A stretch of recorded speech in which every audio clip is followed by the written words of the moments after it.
Bu yerda bir dana chigit shu yera qadalışından tartib, tayyor trikotaj giyim mahsulotlarini acha bo'lgan bosqichlar hammasi shu klasterning ichida hozir bir yandan hammasini gösterib chiqamiz. Gurlan Global Tex'ni hozir biza tokuv sexindamiz. Ko'rishingiz mumkin. Germaniyadan keltirilgan sifatli tokuv mashinalarida bir dana apparatni o'zi bir sutkada 300-400 kilogacha bo'lgan materialni dokiydi ekan. 108 dana ipdan dokiladi. Bir danning o'zida maksimal 120 gacha bo'lgan enda dokib beradi ekan.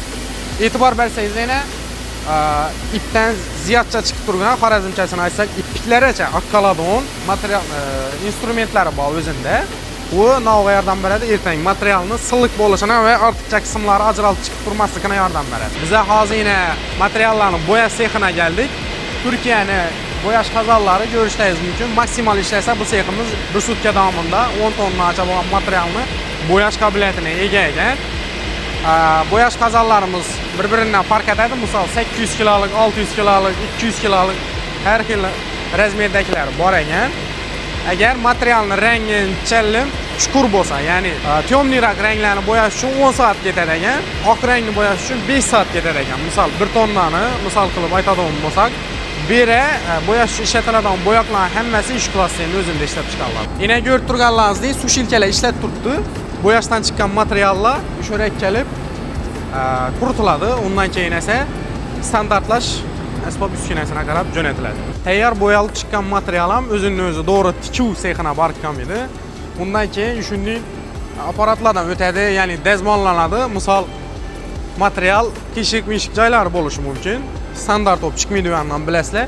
Shu yerda ko'rib turgan Turkiyaning apparatlari ko'rib turganlaringiz tekizlab, standart etib, dazmollab, tekiz etib chiqarib beradi. Undan keyin qadoqlashga yuboriladi. Bu yerda qadoqlanadi yana. Ko'rib turgan bo'lsalar, kilomachilar hammasi sifatini albatta e'tibor bergan holda mayda narsalar o'tib ketmasligi uchun bosim ostida havomi yuborib turiladi. Keyin shunday ko'rinishdagi strech paketlari o'ralib tikuv sexina yuboriladi bu yerda. Qadoqlangan materiallar ham shunday birka bilan chiqadi bu yerda. Ya'ni o'zini pasporti bo'ladi. Kilosi, eni, rangi hammasi yozilgan bo'ladi. Shular orqali keyin tikuv sexinda bular ajratib olinib o'zini mos joyiga yuboriladi. Bu bo'yoq sexida hozir ko'rgan оборудованияларimiz shuning ichida hammasi. Undan tashqari e'tibor bersangiz, klasterning o'zi katta. Hamma o'zi bor, o'zini parniki, oshxonasi, o'zine kerak bo'ladigan hamma kerakli shart-sharoitlar bilan ta'minlangan, o'zini o'zi ta'minlab biladi. Bergan ishchilar ovqat, bepul transport, bepul kiyimlar bilan ta'minlangan holda 1 million 700 ming so'mdan boshlab 3,5 milliongacha oddiy ishchilar oylik maosh olib ishlab turibdilar. Hozir tikuv sexida ko'rasiz. Bundan tashqari bu yerda yana pechat sex ham bor. Shu otash kebab yozuvini ko'rib turgan bo'lsangizlar, shunday pechatlab chiqariladigan sex bu. Hozircha ish holatida emas, sababi zakaz yo'q ekan. Yana bu tikuvchilik sexi yuringlar ichanda. Hozir hayron qolasizlar ko'rib. Shaxsan men o'zim ham hayron qoldim. Bu yerga kirib kelaverishlaringizda sizlarni gap yo'q paxtayog'i kutib oladi. Ko'rishingiz mumkin. Bu yerda faqatgina ipdan boshlanmaydi, paxtadan boshlanadi. Paxta chigiti ekilib, paxta holiga keltirilib, terilib, bu yerga ekkalinib, pryaja holiga keltirilib, undan keyin dokilib, tayyor futbolka holiga ekkalinadi. Xullasi, noldan tutib to kiyim holiga ekkalinadi. Shuning arasida albatta chigit chiqadi bilasizlar. U chigitdan yana yem mahsulotlari ham, omuqda yem mahsulotlari ham, undan tashqari gap yo'q paxtayog'i ham chiqadi. Hozir endi tikuv sexina safarimizni davom ettiramiz. Yana atmosferani ko'rib tursizlar, har xil razmerda, har xil rangda triko, futbolka, shundan tikuv trikotaj mahsulotlari ishlab chiqariladi. Hammasi sifatli, lekin afsuski shu ichki bozor uchun yo'q, yana yosh bolalar uchun ham short mahsulotlari ishlab chiqarilgan, sifatlari zo'r, umuman gap yo'q. Materiallar dokilish ham tig'izgina. Yaqinroq kelib ko'rsatsangiz ham bo'ladi. Pechat sexida shunday yozuvlar yozib o'tiladi. Xuddiki shu otash kebab yozuvi o'xshab. Общий klaster hududida 1300 dan ziyod ishchi ishlaydi. Xususan shu tikuv sexida 350 dan ziyod ishchi bor.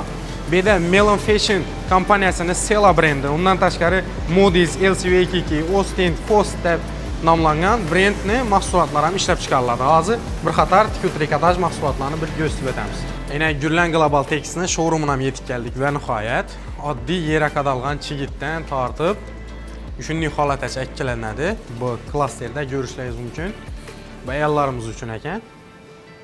Kuzgi, bahorgi va qishki hudilar, jenferlar, undan tashqari yana Özlərimiz qatarı yigitlər üçün acayip dvoykalar sifətinə ümumən gəp yox.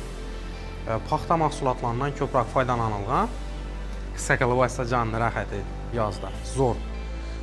Etibar versəizlə yenə küzgü baxar ki, hudilər amba komplektlərzdə zor sifətləri yaxtıma doğrusu yaş ballı üçün futbolkalar hər xil görüşləyiz mümkün. Satıladı əmməsi işləb çıxarıladı fakat yenə eksport variant. Sela brend aslında işləb çıxarılğan yenə etibar versəizlə şu futbolkamiz. Trikola yenə materialları hər xil jenifirlə. Materiallarını özünə qoyub qoydular yenə gələdə olsaq. Naxlarından amba, indi showroom boğandan ki hatta gəl. Yine materialları, rəngləri, həmməsini görüşləriz mümkün. Xullas gəp yox. Bizəni Xorazmli məhsullatların çet el bazarlarında satılıb durduğan, çet eldə Özbekistanda görülən qlobal tekstil işləb çıxarılğan deyən nam aslında satıladığan. Bu Xorazmimiz üçün zor yenilik. Şunun yeniliklə bola versin deyib ümid etdik qalamiz və videomuzun şu cayında yekunlayımız. Videomuz sizə yaqqan bolsa like basıb, komment yazıb, yakınlarınıza ulaşıb qoyuşunu yadınızdan çıxarmaqla həmməyizə görüşüncə.